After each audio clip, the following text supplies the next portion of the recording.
إن الحمد لله نحمده ونستعينه ونستغفره ونعوذ بالله من شرور أنفسنا ومن سيئات أعمالنا من يهده الله فلا مضل له ومن يضلل فلا هادي له وأشهد أن لا إله إلا الله وحده لا شريك له وأشهد أن محمدًا عبده ورسوله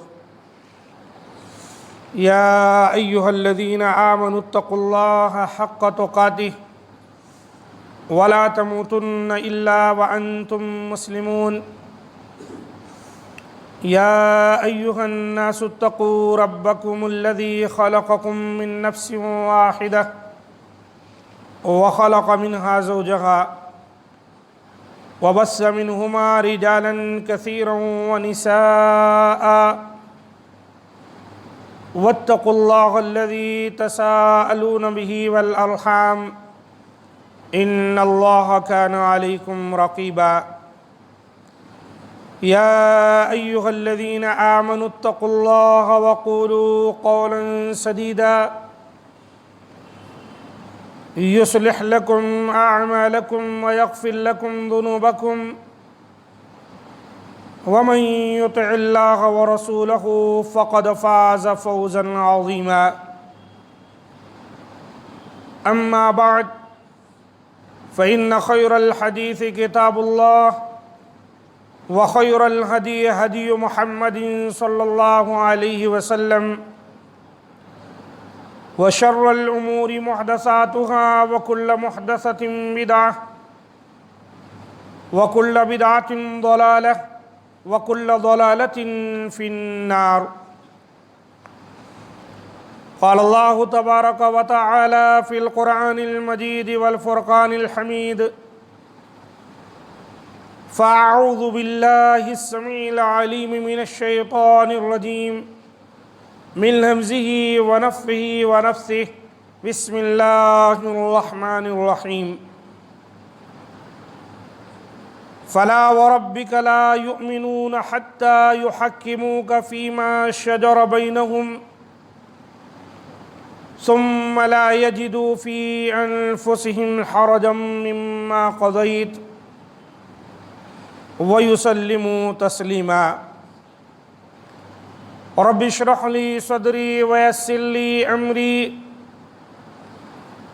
واحلل عقدة من لساني يفقهوا قولي رب زدني علما ربنا لا علم لنا إلا ما علمتنا إنك أنت العليم الحكيم معزز سامعین کرام، آج کے خطبہ مسنونہ کے بعد قرآن حکیم سورۃ النساء کی میں نے آپ کے سامنے تلاوت کی ہے۔ اس آیت مبارکہ کے اندر اللہ تعالی نے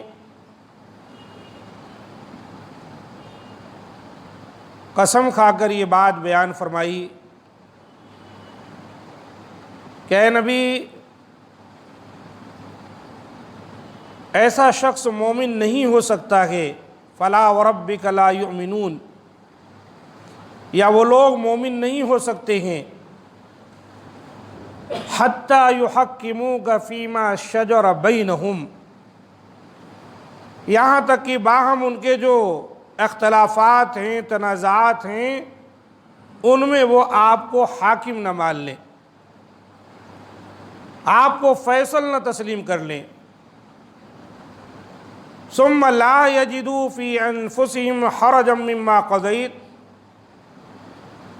پھر یہ کہ جب آپ ان کے درمیان کوئی فیصلہ صادر فرما دے تو پھر وہ اپنے دل میں کوئی تنگی محسوس نہ کرے، آپ کا فیصلہ ان کو برا نہ دکھے۔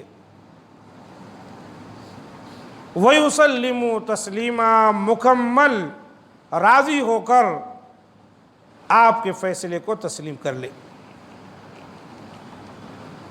معزز سامعین کرام، امت پر نبی کریم صلی اللہ علیہ وسلم کے حقوق کیا ہیں، اس عنوان کے تحت پچھلے خطبے میں بہت ساری باتیں بیان ہوئیں، مختصراً ایک بار انہیں پھر سمجھے۔ امت پر نبی کریم صلی اللہ علیہ وآلہ وسلم کے جو حقوق ہیں وہ کچھ اس طرح ہیں۔ نمبر 1، اللہ کا بندہ اور رسول ماننا نبی صلی اللہ علیہ وسلم کو۔ نمبر 2، آپ صلی اللہ علیہ وسلم کی توقیر و احترام یعنی عزت کرنا۔ نمبر 3، آپ صلی اللہ علیہ وآلہ وسلم سے اللہ تعالیٰ کے بعد سب سے زیادہ محبت کرنا۔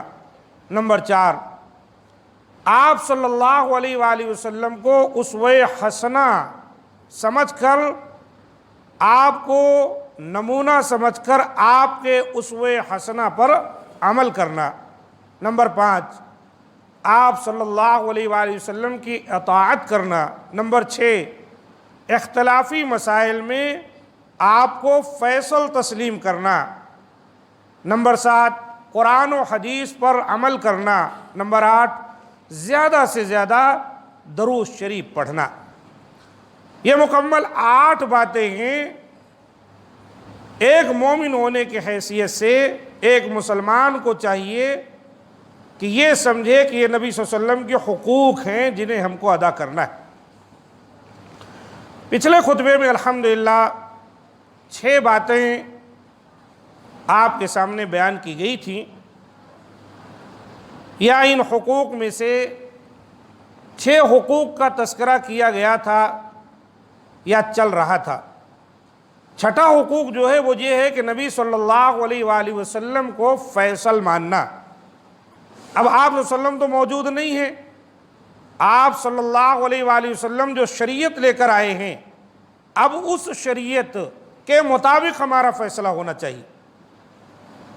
اختلافات تو ہمارے درمیان ہو جاتے ہیں اور ایسا ہو جانا یقینی ہے، لیکن ان اختلافات کو ختم کرنے کا طریقہ کیا ہونا چاہیے، وہی وہ بات ہے جو ہم کو اور آپ کو سمجھنی ہے۔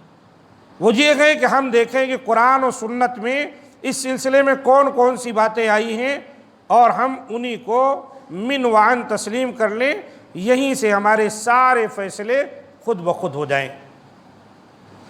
نبی صلی اللہ علیہ وسلم کے زمانے اقدس میں ایک واقعہ پیش آیا، بہت معروف ہے لیکن محدثین نے اس کو ضعیف قرار دیا ہے، کہ ایک مرتبہ ایک یہودی اور ایک منافق کا باہم جھگڑا ہو گیا۔ منافق چونکہ بظاہر مسلمان ہے، یہودی مسلمان نہیں ہے، تو یہ سمجھ کر کہ اگر میں نبی صلی اللہ علیہ وسلم کے پاس یہ مسئلہ لے جاؤں تو ایک مسلمان ہونے کی حیثیت سے نبی صلی اللہ علیہ وسلم میرے حق میں ہی فیصلہ فرمائیں گے، کیونکہ مکمل ایمان نہیں تھا، منافقت تھی۔ چنانچہ وہ اللہ کے رسول صلی اللہ علیہ وآلہ وسلم کی خدمت میں حاضر ہوا اور کہنے لگا، اللہ کے رسول یہ مسئلہ ہے۔ آپ صلی اللہ علیہ وسلم نے پورے مسئلے کو خوب اچھی طرح دیکھا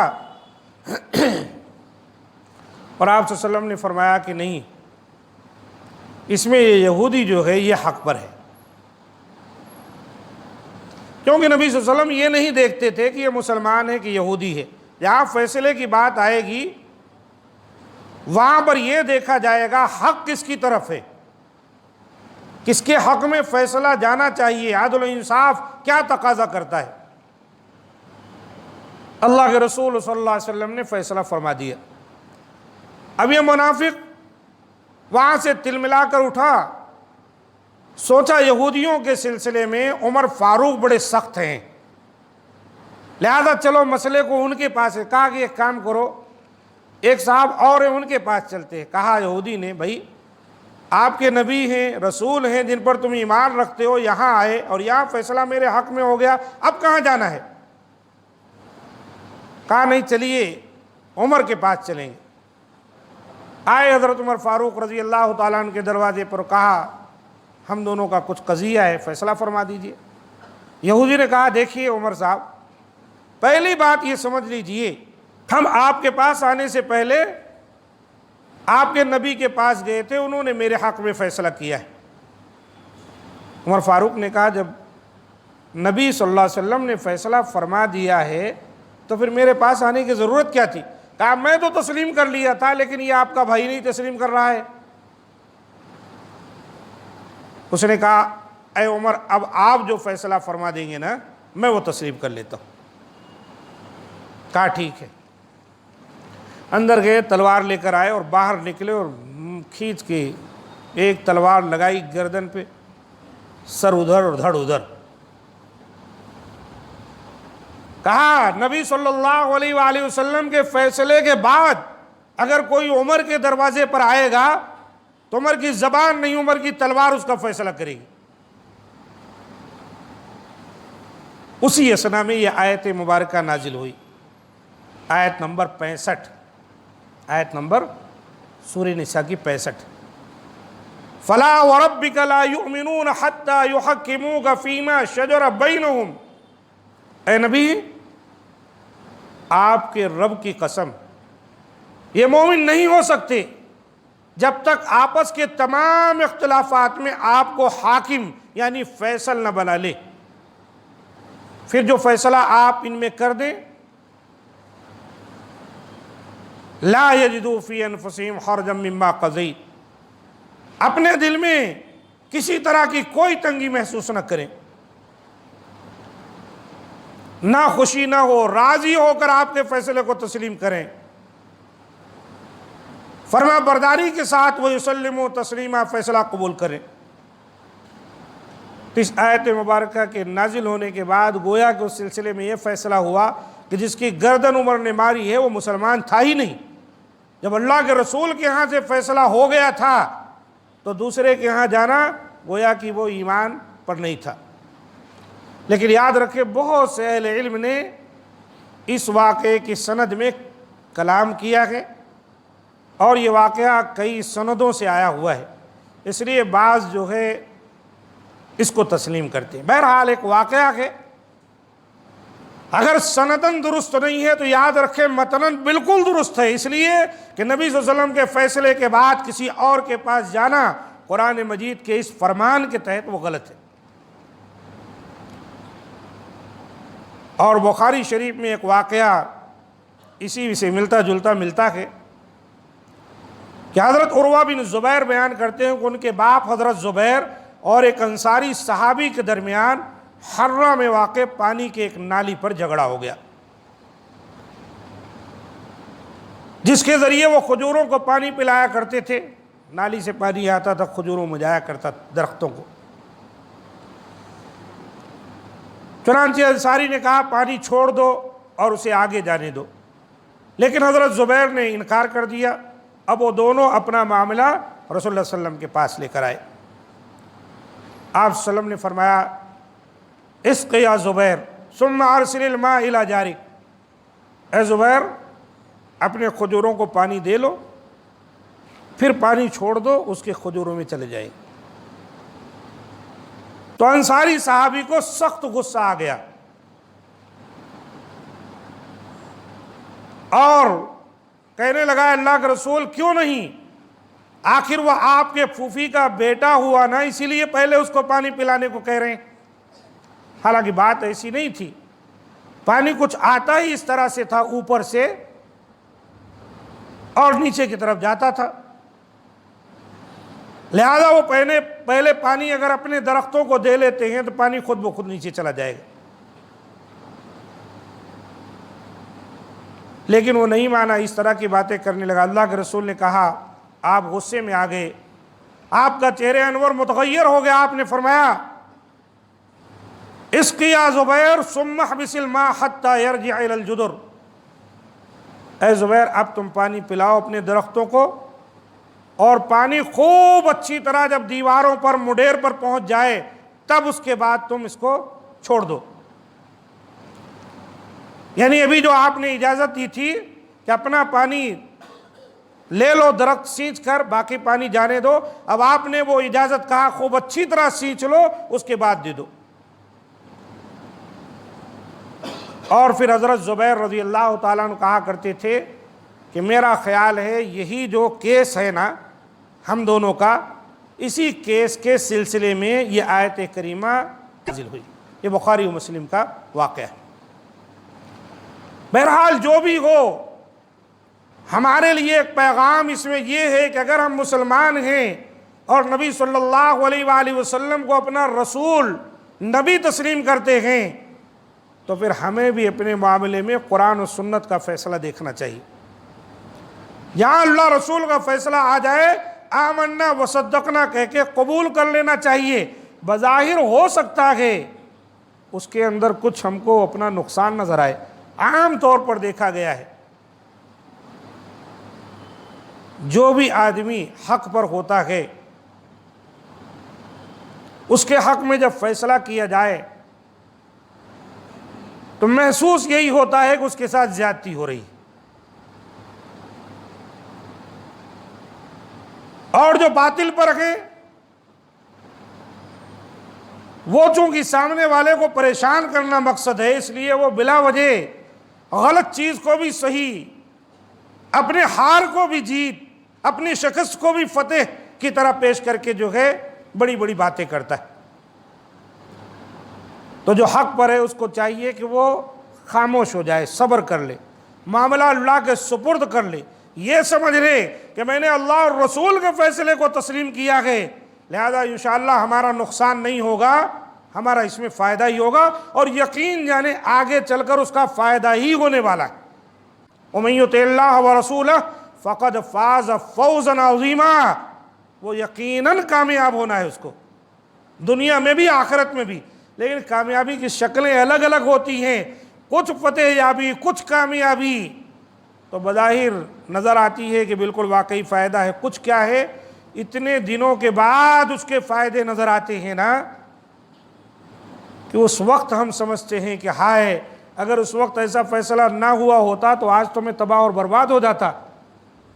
تو اللہ کا فیصلہ مومن کے حق میں بہتر ہوتا ہے، جتنی تکلیفیں ہوں سہہ لے، برداشت کر لے۔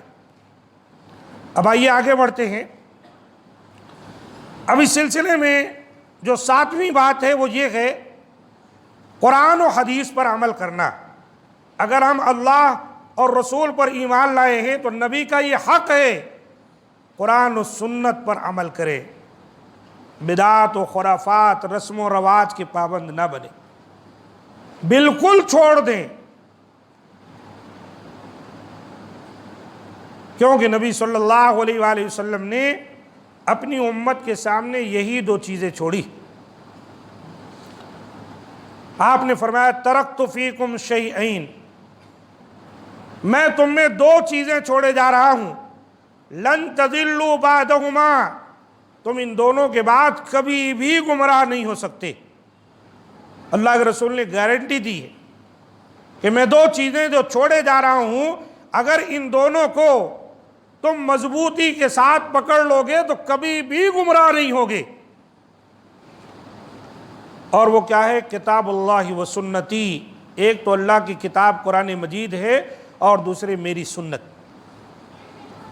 آپ نے یہی نہیں بلکہ آگے بھی بشارت دی، آپ نے فرمایا وَلَن يَتَفَرَّقَا حَتَّى يَرِدَ عَلَيَّ الْحَوْض، اگر کوئی آدمی ان دونوں کو مضبوطی سے پکڑ لے تو یہ دونوں جدا نہیں ہوگی اس سے یہاں تک کہ اس کو میرے پاس حوض کوثر پر لا کر ٹھہرا دے گی۔ یعنی قرآن و سنت پر جو چل رہا ہے یہ قرآن و سنت کو پکڑے پکڑے وہ نبی صلی اللہ علیہ وآلہ وسلم کے حوض کوثر پر جا پہنچے گا، جو ایک بہت بڑی کامیابی کی دلیل۔ یہ حدیث صحیح الجامع میں 2937 پر آئی۔ لہذا گمراہی سے بچنے کے لیے نبی صلی اللہ علیہ وسلم کے حقوق میں سے جو حق ہے قرآن و سنت کو مضبوطی سے پکڑے رہنا۔ اب قرآن سنت کو مضبوطی سے پکڑے رہنے کا کیا معنی ہو سکتا ہے؟ یعنی جو کچھ ان میں احکامات ہیں ان پر عمل کرنا، جن چیزوں سے روکا گیا ہے اس سے بچنا۔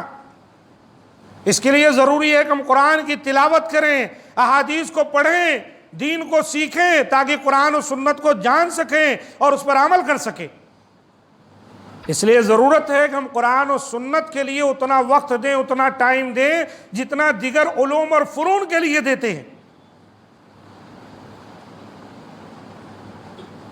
اور آٹھواں حق نبی صلی اللہ علیہ وآلہ وسلم کا یہ ہے امت پر کہ آپ صلی اللہ علیہ وسلم پر کثرت سے درود بھیجا جائے، کثرت سے درود و سلام بھیجے۔ سورۃ الاحزاب کی آیت نمبر 56 میں اللہ تعالیٰ نے فرمایا ان اللہ وملائکتہ یصلون علی النبی یا ایھا الذین آمنوا صلوا علیہ وسلموا تسلیما۔ بے شک اللہ تعالیٰ فرشتوں کے سامنے نبی کی تعریف کرتا ہے۔ اللہ کا درود بھیجنا نبی کی تعریف کرنا، یہ معنی ہے۔ اور فرشتے نبی صلی اللہ علیہ وسلم پر درود بھیجتے ہیں، یعنی آپ کے درجے کی بلندی کی دعا کرتے ہیں۔ یا ایھا الذین آمنوا صلوا علیہ وسلموا تسلیما، اے وہ لوگوں جو ایمان لائے ہو تم بھی نبی صلی اللہ علیہ وسلم پر درود بھیجو اور خوب سلام بھی بھیجتے رہا کرو۔ تو یہ بھی نبی صلی اللہ علیہ وسلم کا ایک حق ہے۔ اس سلسلے میں جو کوتاہی کرے آپ صلی اللہ علیہ وسلم نے اسے بخیل قرار دیا۔ بخیل کہا جس کے سامنے میرا نام لیا جائے اور مجھ پر درود نہ بھیجے وہ بخیل ہے۔ اور آپ صلی اللہ علیہ وسلم نے بد دعا فرمائی ایسے آدمی پر جس کے سامنے نبی صلی اللہ علیہ وسلم کا نام لیا جائے اور آپ پر درود نہ بھیجے۔ درود بھیجنے کے بہت سارے فوائد ہیں۔ حضرت ابو ہریرہ رضی اللہ تعالیٰ عنہ سے مروی ہے کہ آپ صلی اللہ علیہ وسلم نے فرمایا من صلی علی واحدہ صلی اللہ علیہ بہا عشرہ، اگر کوئی شخص مجھ پر ایک مرتبہ درود بھیجتا ہے تو اللہ تعالیٰ کی 10 رحمتیں اس پر نازل ہوتی۔ مسلم شریف کی حدیث۔ من صلی علی واحدہ صلی اللہ علیہ عشرہ صلوات، جو مجھ پر ایک درود بھیجتا ہے اس پر اللہ کی 10 رحمتیں نازل ہوتی ہیں۔ وحط عنہ 10 خطیئات، اور اس کے 10 گناہ مٹ جاتے ہیں۔ ورفع 10 درجات، اور اس کے 10 درجات بلند ہوتے۔ صحیح حدیث ہے۔ اسی طرح آپ صلی اللہ علیہ وسلم کا فرمان ہے من صلی علیہ حین یصبح 10 وحین یمسی 10 ادرکتہ شفاعتی یوم القیامہ، جو صبح و شام 10 مرتبہ مجھ پر درود بھیجتا ہے قیامت کے دن اس کو میری شفاعت ملنے والی۔ اسے پتہ چلا کہ درود شریف پڑھنا چاہیے۔ کون سا درود شریف؟ وہی درود ابراہیمی۔ اللہم صلی علی محمد وعلی آل محمد کما صلیت علی ابراہیم وعلی آل ابراہیم انک حمید مجید، اللہم بارک علی محمد وعلی آل محمد کما بارکت علی ابراہیم وعلی آل ابراہیم انک حمید مجید۔ اسی کو پڑھے اور مختصر نبی کا نام سن کر صلی اللہ علیہ وسلم، اور مختصر آپ چاہیں تو اللہم صلی وسلم علی نبینا محمد، اللہم صلی وسلم علی نبینا محمد، علی نبینا، اللہم صلی وسلم یا رسول اللہ نہیں، اے اللہ درود و سلام ہمارے نبی پر بھیج، پہنچا۔ اے اللہ کے رسول آپ پر درود و سلام ہو خطاب کے صیغے سے یہ غلط ہے۔ ہم دعا کرتے ہیں اللہ سے کہ اللہ تو ہمارے نبی پر درود و سلام پہنچا دے، یہ نہیں کہتے ہیں نبی آپ ہی درود و سلام قبول کر لیں، گویا کہ نبی کو زندہ کھڑا اپنے سامنے تسلیم کر رہا ہے، یہ جائز نہیں۔ اللہ کے رسول نے فرمایا جو بھی امتی جہاں کہیں مجھ پر درود و سلام بھیجتا ہے، بہت سے فرشتے ہیں سیاحین زمین میں گھومتے رہتے ہیں، وہ وہاں سے مجھ تک پہنچاتے۔ جب نبی صلی اللہ علیہ وسلم تک درود و سلام پہنچایا جاتا ہے اس کا معنی ہے آپ خود نہیں سننے آتے ہیں، اس کا خیال کریں۔ درود و سلام پڑھنا، خاص کر کے درود پڑھنے کی بہت بڑی فضیلت ہے۔ ترمذی شریف میں ایک حدیث آئی ہے، بڑی اہم حدیث ہے۔ حضرت ابی بن کعب رضی اللہ تعالیٰ عنہ بیان کرتے ہیں کہ انہوں نے کہا اللہ کے رسول میں آپ پر زیادہ دیر تک درود پڑھتا ہوں تو آپ کا کیا خیال ہے کہ میں آپ پر کتنا درود پڑھا کروں؟ آپ نے فرمایا ما شئت، جتنا تمہاری طبیعت چاہے۔ میں نے کہا چوتھا حصہ، یعنی جو فاضل وقت میرے پاس ہے ان میں سے میں چوتھا حصہ، یعنی 1 روپے میں 4 آنا، اتنا وقت نکال دوں آپ کے لیے؟ آپ نے فرمایا ما شئت فإن زدت فهو خیر لک، تمہاری مرضی، لیکن اگر تم اور زیادہ کرو نا تو یہ تمہارے لیے اور بہتر ہے۔ انہوں نے کہا اللہ کے رسول میں پھر آدھا حصہ کر لوں، جو وقت ملتا ہے مجھے اس میں آدھا حصہ آپ پر درود بھیجوں؟ آپ نے فرمایا ما شئت، تمہاری مرضی، اور اگر اضافہ اور کر دو نا تو یہ تمہارے لیے ہی بہتر ہوگا۔ انہوں نے کہا اللہ کے رسول پھر میں 2/3 کر لیتا ہوں، یعنی پورے کو جو ہے 3 حصے میں تقسیم کر 2 حصہ آپ پر درود بھیجتا ہوں۔ آپ نے فرمایا ما شئت، تمہاری مرضی ہے، اس سے بھی بڑھ کر تم کرو نا فإن زدت فهو خیر لک، تو یہ تمہارے لیے زیادہ بہتر ہے۔ ابی بن کعب نے کہا پاؤ آدھا 2/3، اللہ کے رسول ابھی بھی فرما رہے ہیں اگر تم اور پڑھو تو زیادہ بہتر ہے۔ کہا اللہ کے رسول پھر تو میں ایسا کرتا ہوں جو بھی فارغ وقت مجھے ملتا ہے میں بس آپ پر درود ہی پڑھتا رہتا ہوں، اور اذکار کے بجائے درود ہی پڑھتا رہوں گا۔ تو اللہ کے رسول نے کیا فرمایا، غور کریں، اذن تکفی ہمک ویغفر لک ذنبک، تب آپ کی پریشانی دور کرنے کے لیے یہ کافی ہوگا اور آپ کے گناہ معاف کر دیے جائیں گے۔ گویا پریشانیوں کو دور کرنے کے لیے ایک دعا، ایک ذکر نبی صلی اللہ علیہ وسلم پر درود پڑھنا بھی ہے کہ اگر ہم درود کثرت سے پڑھیں تو اس سے ہماری پریشانیاں دور ہو جائیں گی اور ہمارے گناہ بخش دیے جائیں گے۔ کیوں؟ اس لیے کہ جب درود پڑھتے ہیں تو اللہ کی رحمت نازل ہوتی ہے، ہمارے گناہ مٹتے ہیں، درجات بلند ہوتے ہیں، جس قدر ہم پڑھتے جائیں گے اسی قدر اللہ کی رحمتیں نازل ہوگی، ہمارے گناہ مٹتے جائیں گے اور درجات بلند ہوتے جائیں گے۔